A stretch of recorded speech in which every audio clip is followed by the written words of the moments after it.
Hello students, इस video में हम कंप्लीट करेंगे एनसीईआरटी एक्सरसाइज। बच्चों, पिछले कुछ प्रीवियस वीडियो से हम बात कर रहे हैं एनसीईआरटी एक्सरसाइज की। हर एक क्वेश्चन को हम अपने कंसेप्ट्स को, अपने टॉपिक को रिवाइज करते हुए कर रहे हैं सॉल्व। तो आज उसी को हम करेंगे फिनिश, और जितने भी रिमेनिंग हमारे एनसीईआरटी क्वेश्चंस हैं उसको इस वीडियो में हम कवर करेंगे। सो दिस इज़ विभूति घरे, वेलकम टू मैग्नेट ब्रेन्स, जहाँ पे आपको सभी चैप्टर्स के वीडियो लेक्चर्स मिलेंगे बिल्कुल फ्री ऑफ कॉस्ट। यानी कि मैग्नेट ब्रेन्स में आपको 2 चैप्टर पढ़ने के बाद किसी भी तरह का पेमेंट करने की या कोई पैकेज परचेज करने की रिक्वायरमेंट बिल्कुल भी नहीं है, क्योंकि मैग्नेट ब्रेन्स आप तक पहुंचाता है एजुकेशन बिल्कुल फ्री ऑफ कॉस्ट। तो है ना ये एक अच्छी बात। तो चलिए इसी अच्छी बात से हम स्टार्ट करते हैं आज का हमारा वीडियो एनसीईआरटी के नए क्वेश्चन के साथ। क्या बोल रही है NCERT? A stone is allowed to fall from the top of a tower 100 meters high. एक स्टोन है जिसको एक बिल्डिंग जिसकी हाइट है 100 मीटर, ठीक है, उससे ड्रॉप किया गया है। यानी कि एक स्टोन को 100 मीटर की हाइट से ड्रॉप किया है। And at the same time another stone is projected vertically upwards from the ground with a velocity of 25 meter per second. Calculate when and where the two stones will meet. अभी तक बच्चों हम जो भी question solve करते आ रहे थे उसमें क्या होता था, दोनों कंडीशंस अलग अलग दी रहती थी। या तो हम स्टोन को किसी बिल्डिंग से किसी पर्टिकुलर हाइट से ड्रॉप करते थे, रिलीज करते थे, या दूसरा टाइप का क्वेश्चन क्या होता था जिसमें हम एक पर्टिकुलर ऑब्जेक्ट को नीचे से ग्राउंड से थ्रो करते थे एक पर्टिकुलर वेलोसिटी के साथ। अब क्या हुआ है, अब थोड़ा लेवल बढ़ गया है हमारे क्वेश्चंस का। यहाँ पे क्या हो रहा है कि दोनों ही कंडीशंस को मिला दिया गया है। यानी कि एक स्टोन को 100 मीटर हाइट से नीचे थ्रो किया गया है, रिलीज किया गया है, वहीं पे जो दूसरा स्टोन है उसको ग्राउंड से एक particular velocity that is 25 meter per second velocity के साथ ऊपर जो है ना थ्रो किया गया है। तो अब हमें बताना है कि दोनों स्टोन्स किस हाइट पर आकर के मिलेंगे। ठीक है, तो देखो यहाँ पे आपको एक इमेज दिख रही होगी, मैं इसको थोड़ा और बड़ा करके बता देती हूँ। क्या बोला गया है कि एक स्टोन है जिसको ऊपर से रिलीज किया है, कितनी हाइट से? 100 मीटर हाइट से। तो चलो एक काम करते हैं, ये रहा हमारा स्टोन और इसको 100 मीटर की हाइट से रिलीज किया गया है। ठीक है, ये पूरी हाइट कितनी है बच्चों? 100 मीटर है। अब इसके बाद में एक स्टोन जो है उसको ग्राउंड से ऊपर की तरफ फेंका गया है, कितनी वेलोसिटी के साथ? 25 मीटर पर सेकेंड वेलोसिटी के साथ। तो समझ लो ये वाला जो स्टोन है वो अप्रॉक्सीमेटली इस हाइट तक आएगा, है ना। दोनों स्टोन्स को हमें ये पता करना है कि किस पॉइंट पे आके, यानी कि ग्राउंड से किस हाइट पे आकर के मिल रहे हैं। तो हम एक काम करते हैं, हमारे पास जो स्टोन है ए, इस जो वो वाला स्टोन जो कि हमने ऊपर फेंका है, वो स्टोन समझ लो एक पर्टिकुलर हाइट x पे आकर के, यानी कि ग्राउंड से लेकर के x हाइट पर आकर के एक जो हमारा दूसरा जो स्टोन है जो हमने ऊपर से रिलीज किया है उससे मिल रहा है। तो अब हमें पता है कि ये टोटल हाइट कितनी है? 100 मीटर्स की है। स्टोन ए किस हाइट पे आकर के मिलेगा? स्टोन बी से x मीटर की हाइट पे। तो हमें जब इतना जो बड़ा वाला डिस्टेंस है वो पता है, तो हम मान लेते हैं कि जो हमारा दूसरा स्टोन है जिसे हमने ऊपर से, स्टोन बी जिसको हमने ऊपर से नीचे की तरफ फेंका है, वो किस पॉइंट पे आके मिलेगा स्टोन ए को। तो हमें ये वाला डिस्टेंस पता है, ये वाला पता है, तो हम क्या करेंगे, हम मान लेंगे इसको 100 माइनस x, यानी कि टोटल डिस्टेंस जो है उससे हमने माइनस कर दिया है कौन सी वाली हाइट? वो वाली हाइट जहाँ पे स्टोन ए जो है हमारा आके मिलेगा। ये वही इमेज है, ये देखो यहाँ पे स्टोन के नाम अलग अलग कर दिए, इसको हम स्टोन ए ले लेते हैं, इसको हम स्टोन बी ले लेते हैं। तो स्टोन ए जो है वो किस हाइट पे आकर के मिलेगा? स्टोन बी से x हाइट पे आके। जो स्टोन बी है वो किससे मिलेगा? स्टोन ए पे 100 माइनस x हाइट पे। क्यों? क्योंकि पूरी हाइट कितनी है? 100 है। और इस पॉइंट को हमने, जहाँ पे वो मीट कर रहे हैं, उस पॉइंट को हमने क्या नाम दे दिया? पॉइंट P नाम दे दिया। इतना क्लियर है आप सबको? तो अब हम क्या करते हैं, हम इक्वेशन निकाल लेते हैं और दोनों ही इक्वेशंस को हम ऐड कर देंगे। कैसे? सबसे पहले हम बात करते हैं स्टोन ए की। तो स्टोन ए के बारे में यानी हम सबसे पहले स्टोन बी की बात करते हैं। ठीक है, अब ये बताओ कि जो हमारा स्टोन बी है उसके बारे में हमें क्या क्या इन्फॉर्मेशन है। हमको बताया गया है कि वो ऊपर से नीचे की तरफ आ रहा है, गिर रहा है, फॉल हो रहा है, यानी कि उसकी इनिशियल वेलोसिटी तो होगी 0। डिस्टेंस वो कितना कवर करेगा पॉइंट P तक आने के लिए? 100 माइनस x। जी की वैल्यू हमें पता है कितनी होती है 9.8 मीटर पर सेकेंड स्क्वायर। तो जो भी हमें अभी गिवन इंफॉर्मेशन है उसके बेसिस पे हम यहाँ पे अपनी सेकेंड इक्वेशन ऑफ मोशन लगा सकते हैं। क्यों? क्योंकि हमें डिस्टेंस पता है, हमें इसकी इनिशियल वेलोसिटी पता है, हमें जी की वैल्यू पता है, टी हमें नहीं पता है, तो वो भी हम फाइंड आउट कर लेंगे। तो हम क्या करते हैं, अपनी सेकेंड इक्वेशन ऑफ मोशन लगाते हैं। एच हमें पता है कितना है 100 माइनस एक्स, जो ऊपर से स्टोन बी की बात हो रही है, जो ऊपर से नीचे गिर रहा है, पॉइंट पी पे आ रहा है, तो कितना उसने हाइट कवर करी है 100 minus x, initial velocity is 0, time हम अभी टी मान लेते हैं, और एक्सेलरेशन ड्यू टू ग्रेविटी क्या होगा 9.8 मीटर पर सेकेंड स्क्वायर, और इसका साइन क्या होगा, इसका साइन होगा पॉजिटिव। इतना क्लियर है आपको? तो चलो हम एक काम करते हैं, हम सेकेंड इक्वेशन ऑफ मोशन इस पे अप्लाई करते हैं।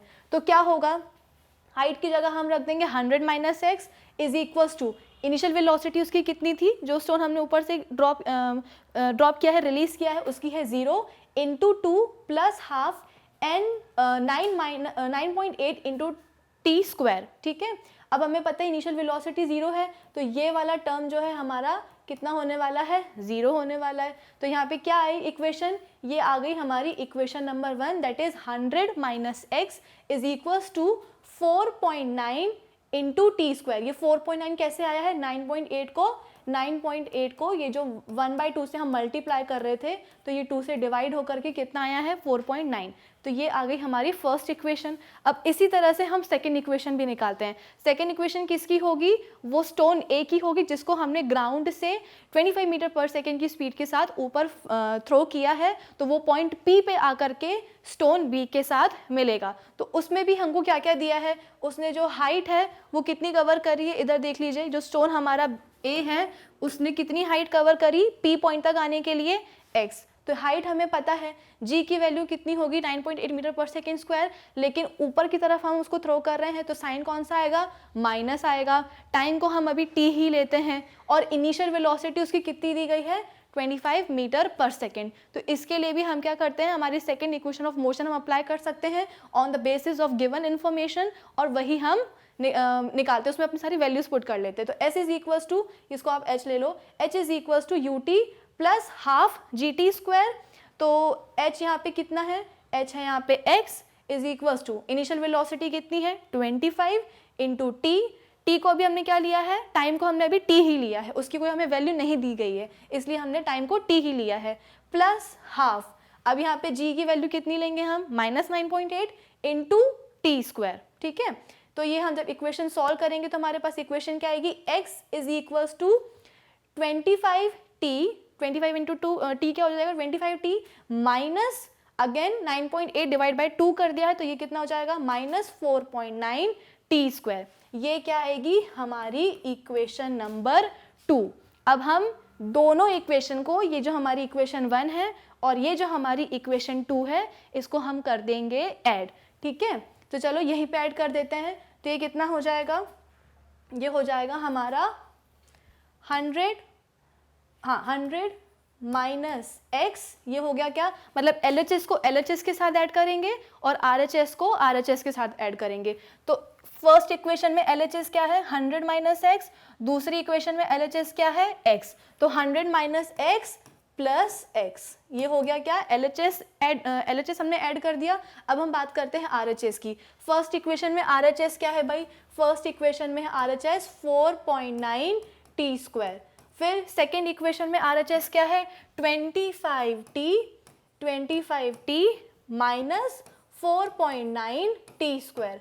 अब ये देखो माइनस एक्स से प्लस एक्स कैंसिल आउट हो जाएगा, ठीक है, प्लस 4.9 टी स्क्वायर से minus 4.9 T square cancel out हो जाएगा। बचेगा क्या पूरी इक्वेशन में, बचेगा 100 इज इक्वल्स टू 25t, यही बचेगा 100 is equals to 25t। t की वैल्यू हमें अगर निकालनी तो हम क्या करेंगे 100 अपॉन 25, 5 5 ज़ा 25, 5 2 ज़ा 10, 5 4 ज़ा 20। तो हमारे पास टाइम कितना आ गया भाई 4 सेकेंड्स आ गए, यानी कि दोनों ही स्टोन्स हमारे स्टोन ए और स्टोन बी कितने टाइम बाद आकर के मिलेंगे एक पॉइंट पे, पी पॉइंट पे, तो हम बोलते हैं कि 4 सेकेंड्स बाद। कैसे निकाला हमने, जो भी इंफॉर्मेशन हमको दी गई थी उसके बेसिस पे हमने सेकेंड इक्वेशन ऑफ मोशन लगाई है। कैसे, यहाँ पे देख लो, जो हमारा स्टोन ए था उसके बारे में हमने बोला था कि वो सपोज दोनों स्टोन पॉइंट पी पे आके मिल रहे हैं, पॉइंट पी का जो डिस्टेंस है ग्राउंड से वो हमने मान लिया था x, तो जो स्टोन है जो हमें पूरी हाइट दी गई है कितनी थी, 100 थी। तो अगर स्टोन ए हमारा x हाइट ट्रैवल करके p पॉइंट तक जा रहा है, तो स्टोन b कितना डिस्टेंस ट्रैवल करके पॉइंट p पे आएगा, तो हम बोल देंगे 100 minus x। Is that clear? तो स्टोन ए और स्टोन बी के बारे में जितनी भी इंफॉर्मेशन थी उसके बेसिस पे हमने लगाई सेकेंड इक्वेशन ऑफ मोशन। दोनों ही इक्वेशंस को हमने कर दिया इस तरह से ऐड, ठीक है, इस तरह से ऐड कर दिया।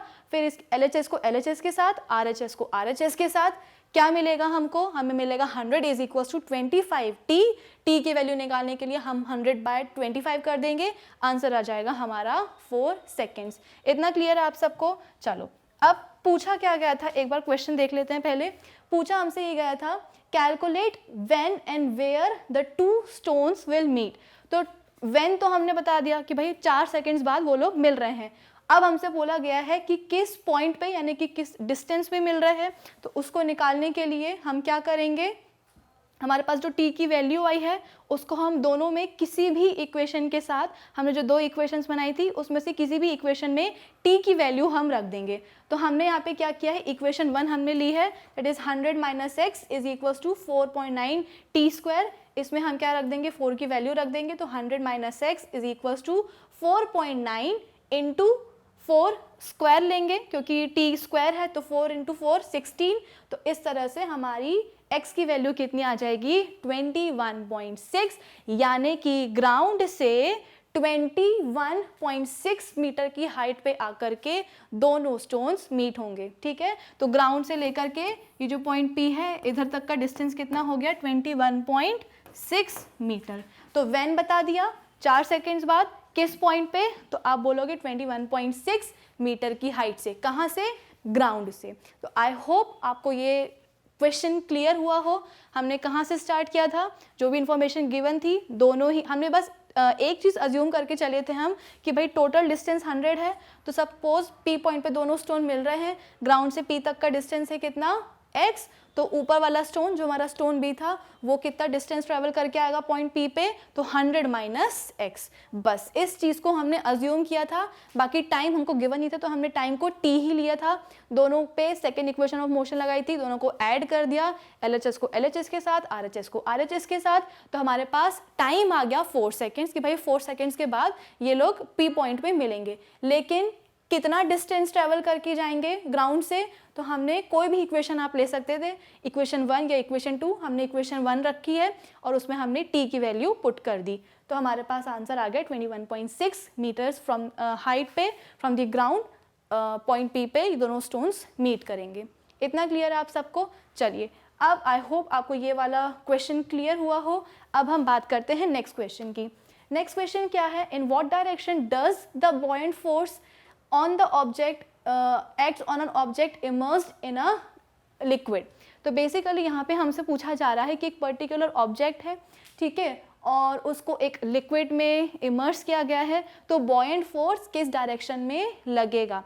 बॉयंट फोर्स को हमने बहुत अच्छे से पढ़ा है, कंसेप्ट को बहुत अच्छे से देखा है, अलग अलग एग्जाम्पल्स के साथ देखा है। तो भाई बॉयंट फोर्स क्या होता है, ये वो फोर्स होता है जो कि जैसे कि हमने बात करी थी प्रेशर इन लिक्विड्स की, है ना, सबसे पहले हमने प्रेशर इन सॉलिड्स की बात करी थी, थ्रस्ट एंड प्रेशर की बात करी थी कि भाई सॉलिड एक दूसरे ऑब्जेक्ट पे जो है वो एक प्रेशर एक्सर्ट करता है। तो सिर्फ सॉलिड्स ही नहीं बल्कि लिक्विड्स भी प्रेशर एक्सर्ट करते हैं। फिर हमने पढ़ा था कि लिक्विड्स जो होते हैं, लिक्विड्स लो या फ्लूइड्स ले लो, फ्लूइड्स में सभी लिक्विड्स भी आएंगी और गैसेस भी आएंगी। फिर इसके बाद में हमने एक एग्जाम्पल भी देखा था कि भाई एक हमने जो है बॉटल ली थी, ठीक है, कंटेनर लिया था, उस कंटेनर में अगर आप डिफरेंट पॉइंट्स पे आप होल करोगे तो डिफरेंट स्पीड और डिफरेंट एंगल के साथ पानी की धार निकलेगी, यानी कि हम बोल सकते हैं जेट जो होगी वो कैसी होगी, अलग अलग होगी। क्यों, ये जेट्स क्यों बन रही है, क्योंकि इसके अंदर जो लिक्विड भरा हुआ है ना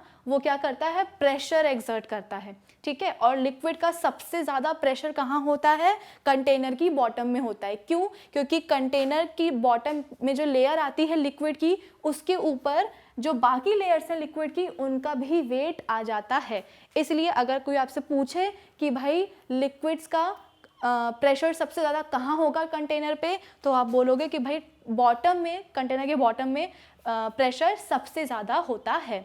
आई बात आपको समझ में। तो हमने सीखा कि भाई सिर्फ सॉलिड्स ही नहीं, लिक्विड्स भी, फ्लूइड्स भी प्रेशर एक्सर्ट करते हैं, ठीक है। फिर इसके बाद में हमने बोला कि और कहाँ कहाँ एक्सर्ट करेंगे प्रेशर, नीचे भी करेंगे, कंटेनर की साइड्स में भी करेंगे और ऊपर भी करेंगे। तो भाई ये जो ऊपर की तरफ फ्लूइड्स या लिक्विड्स फोर्स एक्सर्ट जो करते हैं उसी को हम क्या कहते हैं, बॉयंट फोर्स कहते हैं। और इसी बॉयंट फोर्स की वजह से क्या होता है, कोई भी ऑब्जेक्ट जो है ऊपर की तरफ फ्लोट करता है या पार्शियली इमर्स्ड होकर फ्लोट करता है, ठीक है। तो हम बोलते हैं कि जब भी कोई ऑब्जेक्ट लिक्विड के कांटेक्ट में आएगा, एक सॉलिड ऑब्जेक्ट लिक्विड के कांटेक्ट में आएगा, तो उसके ऊपर दो फोर्सेस लगेंगे। कौन कौन सा, एक तो लगेगा देखो बॉयंट फोर्स, जो कि कौन लगाएगा, लिक्विड लगाएगा। और दूसरा फोर्स कौन लगाएगी, हमारी अर्थ लगाएगी, ठीक है। वो दूसरा फोर्स कौन लगाएगा, अर्थ लगाएगा, अर्थ लगाएगी। और उसका डायरेक्शन क्या होगा, उसका डायरेक्शन होगा नीचे की तरफ। और इस फोर्स का मैग्नीट्यूड किसके बराबर होगा, जो ऑब्जेक्ट आपने लिक्विड के कांटेक्ट में आप लेके आए हैं उसी के वेट के बराबर क्या होगा, इस डाउनवर्ड फोर्स का मैग्नीट्यूड। तो नीचे की तरफ किसने फोर्स लगा दिया, अर्थ ने लगा दिया। और ऊपर की तरफ कौन लगा रहा है, लिक्विड लगा रहा है उस ऑब्जेक्ट पे। अब हमें डिफरेंट कंडीशंस पता है कि कब ऑब्जेक्ट फ्लोट कर सकता है, कब पार्शियली इमर्स हो सकता है, कब कंप्लीटली इमर्स हो सकता है। भाई अगर बॉयंट फोर्स इस वेट के, ऑब्जेक्ट के वेट से, है ना, क्योंकि हमें पता है कि अर्थ जो फोर्स लगा रही है नीचे की तरफ वो किसके बराबर है, ऑब्जेक्ट के वेट के बराबर है। तो अगर लगने वाला बॉयंट फोर्स ऑब्जेक्ट के वेट से ज़्यादा है तो वो क्या होगा, ऊपर की तरफ फ्लोट करेगा। अब क्या हुआ, अगर ऑब्जेक्ट का जो वेट है वो उस पर लग रहे बॉयंट फोर्स से ज़्यादा है, तो आप खुद ही समझ लो ना, बॉयंट फोर्स कहाँ लग रहा है, ऊपर लग रहा है, वेट कहाँ लग रहा है, नीचे लग रहा है। तो अगर ऊपर वाला फोर्स ज़्यादा है तो अगर आप नेट फोर्स निकालोगे तो नेट फोर्स कहाँ आएगा, वो भी ऊपर के डायरेक्शन में ही आएगा। तो ऑब्वियस सी बात है, फोर्स लगने के कारण, बॉयंट फोर्स लगने के कारण ऑब्जेक्ट क्या करेगा, फ्लोट करेगा। अब अगर वेट ज़्यादा हो गया, ठीक है, हम बोलते हैं कि अगर वेट ज़्यादा हो गया बॉयंट फोर्स से तो क्या होगा, नीचे लगने वाला फोर्स ज़्यादा है, ऊपर लगने वाला फोर्स कम है, नेट फोर्स निकालोगे तो कहाँ आएगा, नीचे की तरफ आएगा। इसका मतलब क्या होगा कि हमारा जो ऑब्जेक्ट है वो नीचे आ जाएगा, सिंक कर जाएगा, डूब जाएगा उस लिक्विड में, ठीक है। अब एक कंडीशन आती है जहाँ पे ऑब्जेक्ट जो है वो पार्शियली इमर्स्ड होता है। पार्शियली इमर्स्ड मतलब क्या, कि उसका कुछ पोर्शन लिक्विड के अंदर होता है और कुछ पोर्शन उसका लिक्विड के बाहर होता है, वो कंप्लीटली फ्लोट नहीं करता है। इस तरह की कंडीशन नहीं होती कि ये रहा आपका लिक्विड और ये रहा ऑब्जेक्ट। ये कब होगा, ये फ्लोटिंग का केस होगा जब जो उस पर लगने वाला जो फोर्स है, बॉयंट फोर्स है ऑब्जेक्ट पे, वो कम होता है, वो ज़्यादा होता है उसके वेट से। अभी हम किस कंडीशन की बात कर रहे हैं, अभी हम इस कंडीशन की बात कर रहे हैं कि ये है लिक्विड का सरफेस और इसके अंदर ये देखो, ये एक ऑब्जेक्ट है तो इसका कुछ पोर्शन लिक्विड के अंदर आ रहा है और कुछ पोर्शन उसका लिक्विड के बाहर आ रहा है। ऐसा कब होगा, जब ऑब्जेक्ट का वेट और उस पर लगने वाला बॉयंट फोर्स कैसा हो, बराबर हो, ठीक है। एक हद तक क्या होगा, उसका वेट जो है बॉयंट फोर्स से ज़्यादा होगा, फिर बॉयंट फोर्स बढ़ेगा धीरे धीरे और वो जब इक्वल हो जाएंगे तो इस तरह की कंडीशन आपको देखने को मिलेगी। तो हमारा सवाल क्या था कि बॉयंट फोर्स किस डायरेक्शन में लगता है, तो हमने पूरा बॉयंट फोर्स एक तरह से हमने रिवाइज कर लिया है और हमने सीख लिया है कि बॉयंट फोर्स जो होता है जब किसी लिक्विड में उसको इमर्स किया जाता है तो हमेशा वर्टिकली अपवर्ड डायरेक्शन में ही लगता है। कहाँ लगेगा, वर्टिकली अपवर्ड डायरेक्शन में लगेगा। इस चीज़ को आप कर सकते हो हाईलाइट, ठीक है। In another words, buoyant force acts in the direction opposite to the direction in which the weight of the body acts. सही बात है। अभी अभी हमने देखा कि भाई buoyant force कहाँ लग रहा है, ऑब्जेक्ट पे वर्टिकली अपवर्ड डायरेक्शन में लग रहा है और आप ये भी बोल सकते हैं कि उसका जो वेट है, जिस डायरेक्शन में वेट आ रहा है उसके ऑपोजिट डायरेक्शन में बॉयंट फोर्स लगता है। तो आई होप अब आपको ये वाला क्वेश्चन भी हो गया हो क्लियर। ठीक है, अब हम चलते हैं नेक्स्ट क्वेश्चन पे।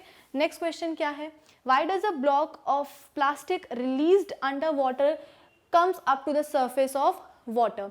एक प्लास्टिक ब्लॉक ले लो, ठीक है, अंदर से वो हॉलो होना चाहिए, खोखला होना चाहिए। जब आप उसको वाटर में रिलीज करोगे, वाटर के ऊपर छोड़ोगे, तो क्या होगा, वो ऊपर आ जाएगा, यानी कि उस पर फ्लोट करेगा, सिंक नहीं होता ना, पार्शियली इमर्ज होता है। तो अभी अभी हमने बॉयंसी की कंडीशंस देखी हैं।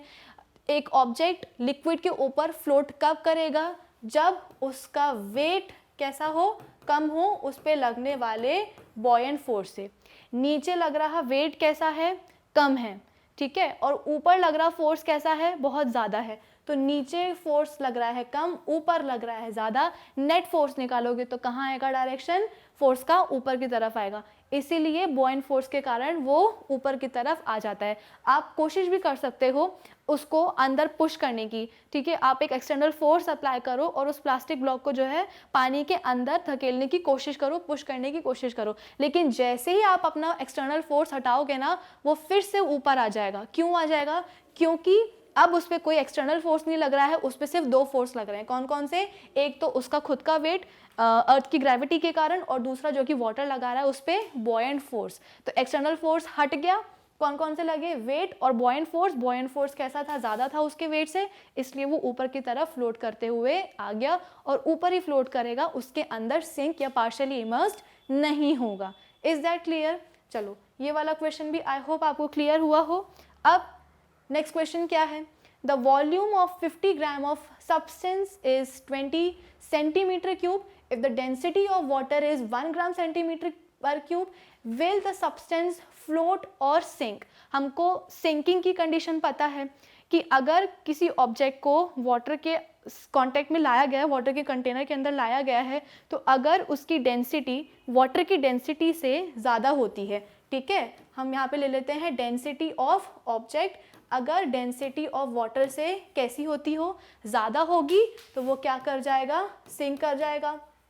और अगर ऑब्जेक्ट की जो डेंसिटी है वो पानी की डेंसिटी से कम होगी, तो वो क्या करेगा, वो उसके ऊपर करेगा फ्लोट। तो यहाँ पे हमको ऑब्जेक्ट का मास दिया गया है, उसकी वॉल्यूम दी गई है, और हमसे पूछा गया है कि पानी की डेंसिटी भी गिवन है 1 ग्राम पर सेंटीमीटर क्यूब। अब हमको ये बताना है कि वो ऑब्जेक्ट पानी के ऊपर फ्लोट करेगा या नहीं करेगा, सिंक करेगा या नहीं करेगा। इसको निकालने के लिए हमें क्या निकालना पड़ेगा, सबसे पहले ऑब्जेक्ट की डेंसिटी निकालनी पड़ेगी, तभी हम दोनों को रिलेट कर सकते हैं कि भाई पानी की डेंसिटी ज़्यादा है या ऑब्जेक्ट की डेंसिटी ज़्यादा है। तो सिंपल हम फॉर्मूला लगा देंगे, डेंसिटी का फॉर्मूला हमने पता ही है, क्या होता है, मास अपॉन वॉल्यूम। तो सब्सटेंस का मास कितना दिया हुआ है भाई, 50 ग्राम दिया गया है, वॉल्यूम कितनी दी गई है उसकी, 20 सेंटीमीटर क्यूब दी गई है।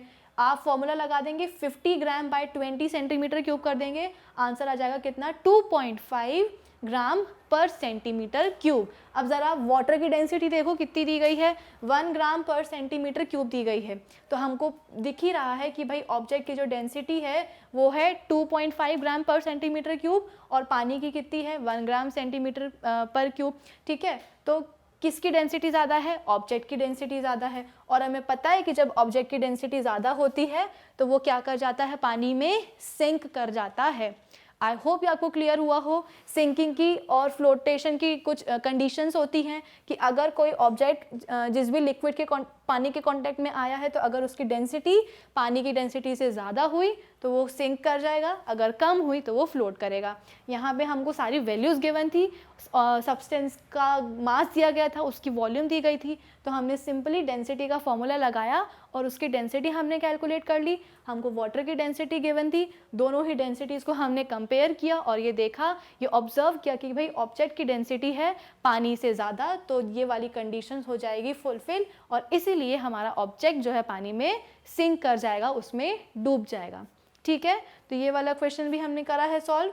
अब हम बात करते हैं नेक्स्ट क्वेश्चन की।